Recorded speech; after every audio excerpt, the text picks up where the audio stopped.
njya numva gusa mu baturanyi hari abaribwaribwa ngo bashaka gutera u Rwanda ntiwampa ngo babigere vuba nkwereke ko rwose ndaribwaribwa ugahagarara he ukavuga ko ugiye kurwanya u Rwanda ugiye kugirira n'abanyarwanda ni ukubitwa tutangire kuboroga.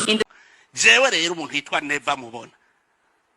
hako ntsindwa ndapfa. Okay, ndabasuje kandi bahaye ikaze mwebwe mwese mukurikirana amakuru n'ibiganiro tubagezaho ahangaha kuri Iyakure Official, akaba ari umuyoboro wa YouTube ukugezaho amakuru aba ari kugenda avugwa hirya no hino ku isi, ariko by'umwihariko akaba ari amakuru agezweho cyane cyane hano mu karere k'ibiyaga binini. Leta y'u Burundi rero yohereje abasirikari benshi mu bice byegereye u Rwanda, aho bari guturuka ahitwa Kamwaro berekeza mu ishyamba rya Kibira. U Rwanda narwo kandi nk'uko rwakomeje kugenda rubivuga, ruvuga ko ruryamiye amajanja kandi rufite imbaraga ziheranije zo guhangana n'ingabo z'u Burundi ndetse n'undi mwanzi aho yaturuka hose, cyane ko u Rwanda rwo ruvuga ko rwatanga igishoboka cyose kugira ngo ruhangane n'ushaka guhungabanya umutekano warwo. Ibi ngibi rero nk'uko turi bugende tubibona ni ibintu u Rwanda rumaze igihe rukora. Murabizi yuko u Rwanda ku mugabane wa Afurika nirwo rwagaragaye rukora ibikorwa birimo gusama ibisasu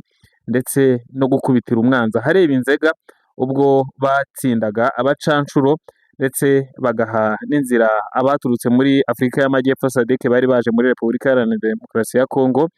bagira ngo bafashe Perezida Felix Antoine Tshisekedi Tshilombo gukuraho ubutegetsi bwa Perezida Paul Kagame ndetse na Perezida Evariste Ndayishimiye nk'uko ari umugambi wabo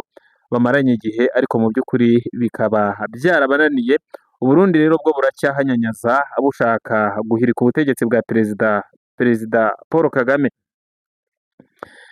Uyu mwanya rero amakuru tugiye kugarukaho ni amakuru agaragaza ko ingabo z'u Burundi zikomeje kwisuganya zegera ibice by'u Rwanda, aho ziganjemo iza FDLR zahungiye mu gihugu cy'u Burundi zivuye mu mujyi wa Uvira na za Kamanyura n'ahandi, ubwo umutwe wa M23 wigaruriraga ibyo bice umaze guhangana n'ingabo z'u Burundi, ingabo za Repubulika Iharanira Demokarasi ya Kongo FDLR ndetse na Wazalendo, maze ikabakura muri ibyo bice ikabasunika kugeza ubwo binjiye mu gihugu cy'u Burundi bagakambika ahitwa Kamwaro. Ubu rero barimo barava Kamwaro nk'uko amakuru yacu ari kugenda abihamya. Amasoko yacu ari hariya mu gihugu cy'u Burundi aramya ko amakamyo menshi y'ingabo z'u Burundi FDLR ndetse n'abandi basirikari ba Kongo bahungiye muri iki gihugu mu gihe barwanaga n'umutwe wa M23 bava muri Kamanyora, Uvira ndetse no mu bindi bice byegereye igihugu cy'u Burundi. Biravugwa ko barimo begera umupaka w'u Rwanda. Niyo makuru rero ngira ngo tuze tugarukaho, ariko mbere y'uko tuyakomeza reka mbanze basuhuze mwebwe mwese mutwumva muri mu Rwanda, bari muri Kongo, abari mu Burundi, Tanzania, Kenya, Uganda ndetse n'ibindi bice byose bigize umugabane wa Afurika.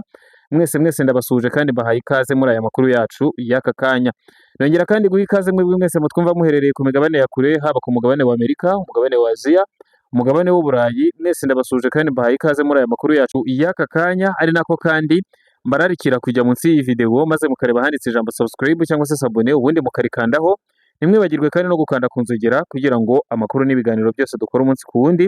bijye bibageraho kandi mu ba mbere. Amakuru dukesha amasoko yacu aherereye hariya mu gihugu cy'u Burundi aravuga ko ingabo z'u Burundi zavuye ahitwa Kamwaro zikerekeza mu Kibira ndetse no mu bindi bice bikikije u Rwanda, aho izi ngabo ziri kumwe na FDLR ndetse n'ingabo nkeya za FARDC na Wazalendo zavuye muri Repubulika Iharanira Demokarasi ya Kongo ahagana ku itariki 6 z'uku kwezi dusoza kwa 12, ubwo umutwe wa M23 wigaruriraga ibice bitandukanye bigize Repubulika Iharanira Demokarasi ya Kongo, by'umwihariko muri Kivu y'Amajyepfo harimo Kamanyora ndetse n'ibindi bice byo mu bibaya bya Rusizi ndetse n'umujyi wa Uvira wamaze kwigarurirwa n'uyu mutwe wa M23. Abategetsi b'u Burundi by'umwihariko Perezida Evariste Ndayishimiye umunsi ku wundi akomeje kumvikana avuga yuko bitegura guhangana n'umwanzi karundura ari we u Rwanda. U Rwanda rero rwo ruvuga ko rutari mu ntambara na ntoya hagati yarwo n'u Burundi, ndetse mu minsi ishize bakaba bari mu biganiro aho intumwa z'u Rwanda ndetse n'iz'u Burundi bahuye, ariko u Rwanda rukaba rukomeje kwakira mesaje zitandukanye z'ubuyobozi bw'u Burundi buvuga ko ibyo bavuga byose badashobora kubyumva cyangwa ngo babyubahirize, uretse gusa mu gihe baba bashushubikanyije abarundi bari ku butaka bw'u Rwanda bakabasubiza muri iki gihugu cy'u Burundi. abategetsi b'u Burundi rero amagambo bavuga ndetse n'ibyo batangaza mu itangazamakuru ni igihamya kigaragaza ko badafite ubushake bwa politiki bwo gushyira mu bikorwa ibiganirwaho mu kugira ngo hagaruke amahoro ku buryo bw'ibiganiro. Ingabo z'u Burundi rero nk'uko nakomeje kugenda mbikubwira zirimo zirerekeza cyane cyane mu bice byegereye u Rwanda, mu gihe abategetsi b'u Burundi by'umwihariko perezida w'u Burundi Evariste Ndayishimiye we akomeza kumvikana avuga ko umwanzi wabo atagerura ngo ahagarike intambara cyangwa se agire ubushake bwo guhagarika intambara, akanavuga ko kandi nta kintu na kimwe gishobora kubanisha u Rwanda n'u Burundi mu gihe bagicumbikiye abarimo abakoze kudeta yo mu mwaka wa 2015 yapfubye ntigere ku mugambi wayo. Mu yandi makuru kandi biravugwa ko abakora kudeta mu gihugu cy'u Burundi bashobora no kwisukura n'ubu ngubu, nyuma yaho bikomeje kugenda bigaragara yuko iki gihugu kiri mu kangaratete nyuma yaho kiyobowe na perezida Evariste Ndayishimiye wagiye utuma habaho ibibazo byinshi bitandukanye, aho yasenyaguye inzego zose, haba inzego z'ubutabera, inzego z'umutekano ndetse n'inzego zindi zose zireberera ubukungu bw'abarundi, kugeza ubwo ubu ngubu mu gihugu cy'u Burundi hatakibarizwa ibikomoka kuri peteroli ndetse ibiramambu nuko byajyaga bikomoka muri Uvira muri Repubulika Iharanira Demokarasi ya Kongo, ariko nabwo ubu ngubu byamaze guhagarara nyuma y'aho umutwe wa M23 wigaruriye umujyi wa Uvira. Perezida Evariste Ndayishimiye ku munsi w'ejo ubwo yari mu kiganiro n'itangazamakuru yabajijwe ibibazo byinshi, ariko abazwa n'ibibazo birimo iby'agasomborotso. Ubwo ku munsi w'ejo yabazwaga byinshi bijyanye no kuba agaragara nk'umuntu w'umunyantege nke, ndetse akaba yaragiye agaragaza ko adafitiye icyizere abandi bayobozi b'igihugu, aho bamubajije impamvu abantu bafungwa ariko mu by'ukuri barangiza ibihano byabo cyangwa se baba byaragaragaye ko inkiko zemeje ko nta bibazo na bimwe bafite, maze agakomeza kubafunga, maze asubiza ko hari abafungwa kubera yuko haba hari amakuru agaragaza ko bashobora kujya gukorana n'abanzi b'igihugu, maze ngo bagahitamo kubagumana ndetse no kubahanira ibyaha batari bakora. Ibi byose rero birimo birazana umwuka mubi, ndetse abayobozi batandukanye bakomeje kumvikana mu marenga bavuga ko igihugu kidafite umuyobozi, yuko gifite n'umuyobozi ufata ibyemezo by'ubugoryi by'uburofa, kugeza ubwo biri kuvugwa ko hashobora gukorwa kudeta yaba ivuye muri sosiyete sivile, ndetse ishobora none no kuva mu bajenerali bakuru barimo Prime Niyongabo ndetse n'uwitwa Reveriyano Ndikuriyo uyoboye umuryango CNDD FDD. Ni amakuru akomeje kugenda avugwa hirya no hino mu karere dukomeje kugenda tukugezaho, ariko mu by'ukuri inkuru itutumba cyane kandi iri kuvugwa cyane mu itangazamakuru ni iyi nkuru ivuga ku ntambara y'u Rwanda ndetse n'igihugu cy'u Burundi, aho u Rwanda ndetse n'abayobozi b'u Rwanda bakomeje kwicecekera ndetse ntibagire ibyo batangaza ku bijyanye n'iyi ntambara u Burundi buvuga ko ihari, aho bakomeza kugenda bavuga ko u Rwanda ari umwanzi karundura kandi ukomeye, bavuga ko bifuza kuba bagomba kwitaho ndetse bagahangana nawe ku buryo bw'umwihariko. Iki gihugu cy'u Burundi rero nubwo gikora ibi, cyagaragaje ubushake bukomeye bwo gushaka guhirika ubutegetsi bw'u Rwanda, nubwo bitaboroheye ubwo binjiraga muri Repubulika Iharanira Demokarasi ya Kongo bagafatana akaboko na Perezida Félix Antoine Tshisekedi Tshilombo wa Kongo, wanemeje ko ashaka guhirika ubutegetsi bwa Perezida Paul Kagame. Perezida w'u Burundi Evariste Ndayishimiye ubwo yari i Kinshasa yitabiriye inama y'urubyiruko rwari rwitabiriwe n'abarenga 500, ndetse icyo gihe bumvikanye bavuga ko bagomba gufata urubyiruko rw'u Rwanda, bagomba gukuraho ubutegetsi bubatsikamira ndetse bukababuza uburenganzira, nubwo urubyiruko rw'u Rwanda rwamaganiye kure ibyifuzo by'abo baperezida bombi. Perezida w'u Burundi yakomeje kohereza abasirikare mu burasirazuba bwa Repubulika Iharanira Demokarasi ya Kongo mu gufasha Perezida Félix Antoine Tshisekedi Tshilombo mu guhangana n'umutwe wa M23 urimo abaharanira uburenganzira bwabo, by'umwihariko bakomoka mu bwoko bw'Abanyamurenge, aho banashinjwa kandi kuba bakorana n'u Rwanda, aho uyu mutwe wa M23 wakomeje kugenda wigarurira ibice bitandukanye, kabone n'ubwo u Burundi bwari bwashyizemo imbaraga ndetse bukohereza abasirikari batari bake muri iki gihugu cya Repubulika Iharanira Demokarasi ya Kongo. Abarundi barwanye mu bice bitandukanye birimo Masisi, za Nyiragongo ndetse banarwana mu mujyi wa Goma, Bukavu ndetse n'ahandi kugeza ubwo bakuwe mu bice byegereye n'u Burundi birimo nka Uvira, Kamanyola ndetse n'ahandi kugeza ubwo ubu ngubu umutwe wa M23 umaze kugera mu bice bya Karemi ndetse ukaba werekeza Walikale ndetse na Katanga mu rwego rwo kugira ngo bakomeze kugenda babohora abakongomani bakomeje guhohoterwa n'ingabo za leta ya Kongo FARDC ndetse n'umutwe wa FDLR. Nk'uko rero twakomeje kugenda tunabigarukaho mbere, ingabo zo mu mutwe wa FDLR ni ukuvuga inyeshyamba za FDLR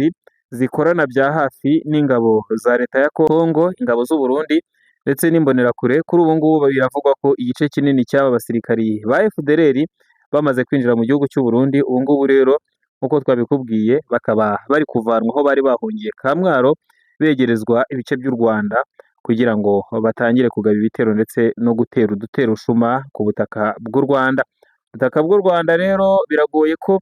bashobora gukora ibyo bishakiye, cyane ko u Rwanda narwo ruba ruri menge kandi rumaze igihe rugaragaza ko rufite ubushobozi n'ubushake bwo kurinda abaturage ndetse n'imbibi z'u Rwanda. U Rwanda ni igihugu kigaragara ko gifite ubushobozi haba mu bijyanye n'intambara ndetse n'abaturage bafite umuhate n'ubushake bwo kurinda imbibi z'igihugu cyabo, ndetse ibirenze ibyo u Rwanda nk'uko nabivuze na mbere rukaba rwaragaragaye rufite ikoranabuhanga ryo gusama ibisasu. Biragaragara ko rero igihugu cy'u Burundi mu gihe cyakibeshya kikarasa ku Rwanda cyangwa se kikagaragaza ko gikomeje kugira ubushake bwo kugaba ibitero ku Rwanda, hakabaho intambara, u Burundi bushobora guhura n'ibibazo ndetse n'intwaro cyangwa se ubuyobozi buriho burangajwe imbere na Perezida Evariste Ndayishimiye bukaba bushobora gutembagazwa nk'uko Abarundi babivuga cyangwa se ni ukuvuga ko ubuyobozi bwa Evariste Ndayishimiye bushobora kugera ku iherezo, akaba yaterwa coup d'etat agasimburwa na bamwe mu bari imbere mu gihugu cyangwa se n'ababavuye hanze yacyo. Ku bijyanye n'amakuru avugwa muri Repubulika Iharanira Demokarasi ya Kongo ku mirongo y'urugamba, aho umutwe wa M23 uhanganiye n'ingabo za leta ya Kongo ndetse n'abambari bazo barimo FDLR, Wazalendo, ingabo z'u Burundi ndetse n'abacancuro, biravugwa ko uyu mutwe wa M23 n'ubundi ukomeje kwavansa werekeza mu bice bya Katanga. Ni nyuma yaho rero ku munsi w'ejo uyu mutwe wa M23 wagabweho ibitero bikomeye byasenye ubwato bw'intambara bwari mu kiyaga cya Tanganyika. Umutwe wa M23 wari wagaragaye ufite aho wari washyize iyi ntwaro muri ubu bwato ndetse bagakomeza kugenda bagenzura ibi bice mu rwego rwo kugira ngo bahagarike ingabo z'u Burundi zari zirimo zambuka zerekeza mu bice bya Repubulika Iharanira Demokarasi ya Kongo. Kuri ubu ngubu rero biravugwa ko umutwe wa M23 n'ubundi ukomeje urugamba rwo guhangana n'ingabo za leta y'u Burundi zoherezwa mu butaka bwa Repubulika Iharanira Demokarasi ya Kongo gukora ihohotera ku baturage ba Repubulika Iharanira Demokarasi ya Kongo, ndetse bikaba bivugwa ko bakomeje no kwegera imbere aho binjira muri aho bashaka kwinjira muri province ya Katanga. Muri Katanga rero nakwibutsa ko ni hamwe mu ntara zifite ubutunzi buhambaye muri Repubulika Iharanira Demokarasi ya Kongo, kubera ko bivugwa ko ubutunzi bwose bw'igihugu byibura ku kigero cya 60% buri muri aka gace ka Katanga. Ni amakuru rero dukomeza kugenda dukusanya kandi tukayakugezaho 5 kuri 5 ahangaha kuri Iyakure Official. Akaba ariyo mpamvu rero mba nifuza ko ukanda kuri subscribe, jya munsi y'iyi video ureba handitse ijambo subscribe cyangwa se sabune urikandeho, ntiwibagirwe kandi no gukanda ku nzogera kugira ngo amakuru n'ibiganiro byose dukora umunsi ku wundi bijye bikugeraho kandi mu ba mbere. Ushobora kandi kujya munsi y'iyi video maze ukareba handitse ijambo like cyangwa se hari agakumwe ukagakandaho, warangiza kandi ukaba ushobora kwandika muri commentaire ibyo uba wifuza ko tukuganiriza cyangwa se amakuru tugukusanyiriza tukayakugezaho 5 kuri 5. Rero mu makuru yacu ataha turakomeza kukumenyera ibijyanye n'izi ngabo z'u Burundi FDLR ndetse na Wazalendo bacikiye muri Repubulika y'u Burundi, bakaba bakomeje kugenda begera ibice by'u Rwanda nyuma yaho bari kuva ahitwa Kamwaro bari bahungiye ubwo imirwano yo gufata uduce twa Kamanyola ndetse na Uvira ku ruhande rwa M23 yabaga. Aya makuru rero yose tuzakomeza kugenda tuyarebera hamwe kandi tuyakugezaho 5 kuri 5. reka rero nkubwire ngo amakuru yacu nakagaruka. Ciao ciao.